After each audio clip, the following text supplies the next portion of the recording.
کہتے ہیں کہ ملکی حالات بڑے خراب ہیں اور کہا جا رہا ہے کہ ملکی حالات ٹھیک نہیں ہیں۔ میں نے کہا حالات بدر سے لے کر کربلا تک بھی ٹھیک نہیں ہوئے اور فیض آباد سے لے کر آج تک بھی ٹھیک نہیں ہوئے۔ کیا بات! حالات کبھی بھی ٹھیک نہیں ہوتے، وہ تو مرد مومن ٹھیک کرتا ہے۔ وہ تو حالات تو کبھی بھی ٹھیک نہیں ہوتے، حالات تو کبھی بھی ٹھیک ہو ہی نہیں سکتے۔ اقبال کہتا ہے ہوا ہے گو تند و تیز لیکن چراغ اپنا جلا رہا ہے، وہ مرد درویش جس کو حق نے دیے ہیں انداز خسروانہ۔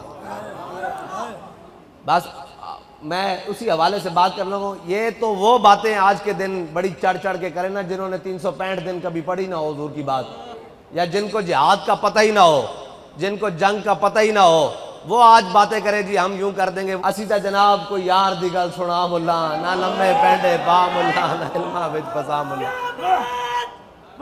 جی اسی تا حج دا موقع ہوئے تامی حضور دی عزت دی گل کر دیاں، ناموس رسالت دی گل کر دیاں، ختم نبوت دی گل کر دیاں، اور اس دا طریقہ کار جناب سیدنا صدیق اکبر دی طرح کر دیاں، انہاں دی سنت دی گل کر دیاں۔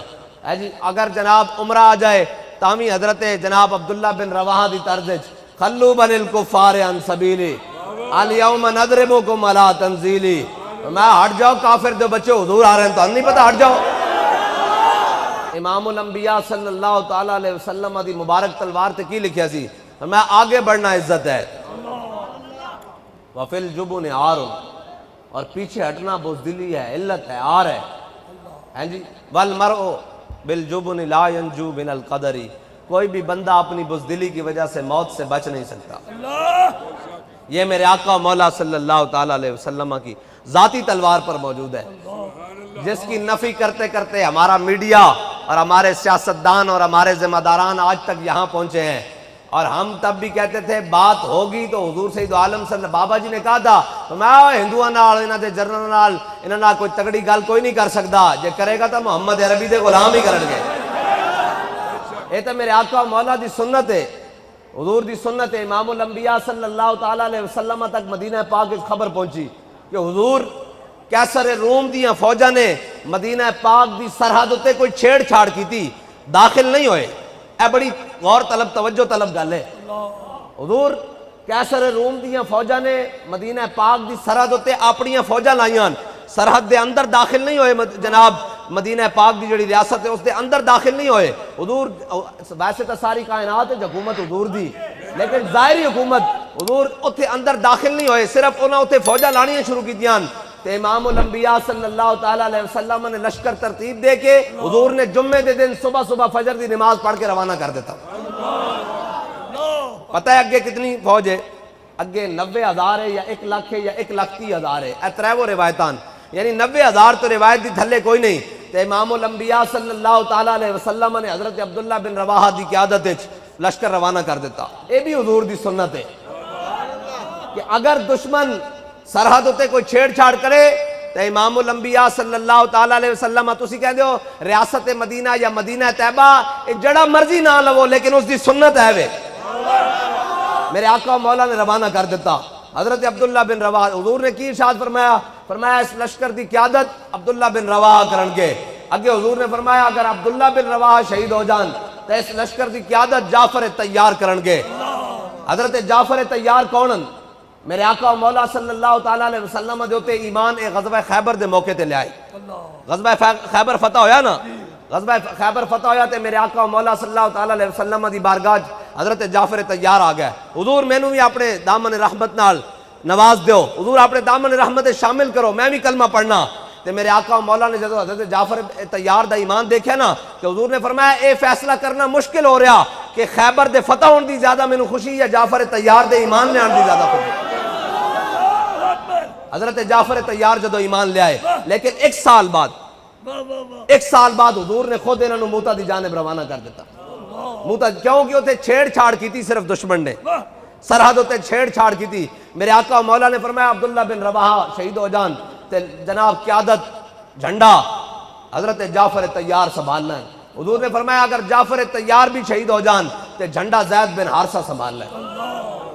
اے حضور نے لشکر روانہ کر دیتا۔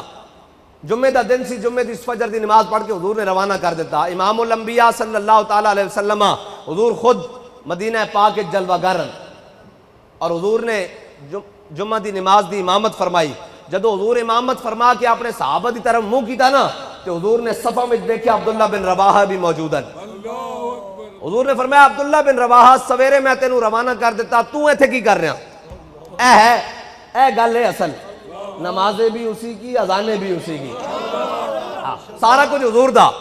اور ہوتے کہاں خلیل و بنا کعبہ و منا، لولاک والے صاحبی سب تیرے گھر کی ہے. جی حضور نے پوچھا عبداللہ بن رواحہ تو ایتھے کی کر رہا؟ حضور نے پتا ہونا جمعہ پڑھیا، لیکن فرمایا عبداللہ بن رواحہ تو ایتھے کدھر؟ انہوں نے عرض کی تھی یا رسول اللہ آپ نے میں نے صبح روانہ تھا فرمایا لشکر نو، میں لشکر مدینہ پاک تو بھیج دیتا. حضور میرے دل نے خیال کیتا کہ سید المساجد سید الایام، جمعہ سید الایام، حضور سید المساجد سید الانبیاء دی جناب امامت ہے، آپ دے پیچھے جمعہ پڑھ کے چلا جاواں اے سعادت ہے، پھر زندگی سے پتہ نہیں ملے گی کہ نہیں ملے گی. اے سننا حضور نے کی فرمایا، فرمایا یا ابن رواحہ لو انفقت ما فی الارض جميعا ما ادرکت فضل غدوتہم. فرمایا عبداللہ بن رواحہ جنہ میرا حکم مان کے، حضرت عبداللہ بن رواحہ نے کہا حضور میرے کو بڑی تیز سواری، میں ہنے نکلاں گا مدینہ پاک تو میں انہوں جا پہنچاں گا اور رستے جی ہوں گے. حضور نے فرمایا لو انفقت ما فی الارض جميعا، حضور نے فرمایا عبداللہ بن رواحہ اس زمین کائنات جو کچھ بھی ہے تو سارا بھی خرچ کر دے، تو انہاں دی جگہ نو نہیں پہنچ سکتا جنہ میرا حکم مان کے سویرے مدینہ چھوڑ دے. حضور دے فرمان نو سامنے رکھ دیاں، لیکن انہاں نے اپنی مرضی نال عبادت کرنی چاہیے، اور عبادت بھی کیڑی نماز دی، اور نماز بھی کیڑی جمعے دی. لیکن حضور نے فرمایا نہیں، اس واسطے بابا جی فرماندے سن انہیں جانا، انہیں جانا. حضرت عبداللہ بن رواحہ نے جدو سنیا کہ حضور نے اے فرمایا، پھر عبداللہ بن رواحہ روئے اور روندے مدینے چو نکلے اور پڑھدے ہوئے نکلے، یا اللہ میں نے ہونا اپنے حبیب دے دیار زندہ واپس نہ لے آویں، اپنی مرضی نال جمعہ پڑھ لیا، یا اللہ میں نے دوبارہ حضور دی بارگاہ نہ لے آویں، زندہ نہ لے آویں، ہن میں جدھر جا رہا میں ادھر ہی رہواں.